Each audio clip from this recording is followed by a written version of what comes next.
Radhe Radhe friends, आइए जानेंगे हम 10th क्लास में आने वाले पूछे जाने वाले पूरक वाले क्वेश्चन। तो यह सवाल हम लोग उस विधि से करेंगे जिससे हमें 10th क्लास में हमारे सवाल पूछे जाते हैं।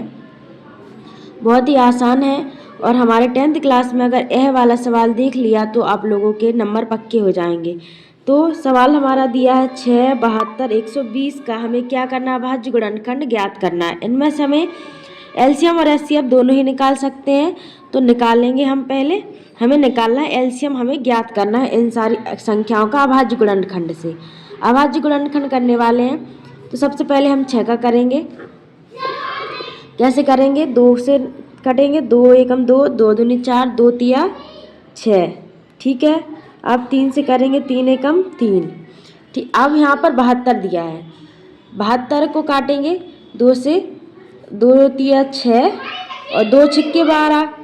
फिर 2 से काटेंगे, 2 एकम 2, 2 अट्ठी 16, 2 से फिर काटेंगे, 2 नम 18, 3 से काटेंगे अब 9, विषम संख्या 3 तिरका 9, 3 से काटेंगे, 3 एकम 3।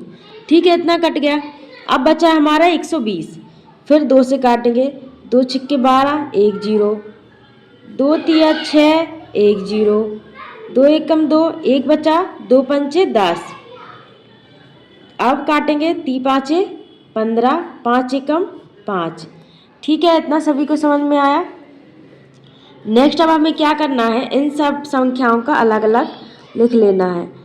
6 का बराबर कितना है, 2 गुणा 3, और 72 का 72 बराबर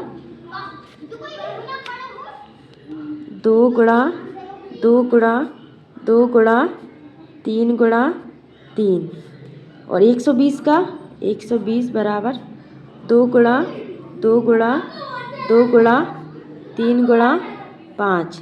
इतना इस सब का आया है। तो क्या करना है, हमें इस सब में कॉमन लिखना है। एलसीएम के लिए हम क्या करते हैं, इन तीनों संख्या में जो जो कॉमन आ रहा है उसको हम लिख लेंगे। तो देखिए, इनमें हमें कॉमन क्या दिख रहा है, इन दोनों में सिर्फ हमें एक जे कॉमन दिख रहा है। देखो मैं अलग से बताती हूँ सभी को, इतना इतना, ये 2 और 1 2। क्या कुछ और दिख रहा है, इसमें 2 है, इसमें 2 नहीं है, इसमें भी 2 नहीं है, इन दोनों में है, इसमें 3, इसमें 3, इसमें 3। तो 1 3 इसमें है और 1 इसमें दिया है और 1 इसमें दिया है। क्या एक्स्ट्रा और 3 दिए हैं, नहीं दिख रहे हैं। तो हमें इन तीनों में से हमें यही कॉमन उठा लेना। इन तीनों में से हम 1 2 को ले लेंगे, इन तीनों में से हम गुणा करके 3 लेके वापस यहाँ रख देंगे।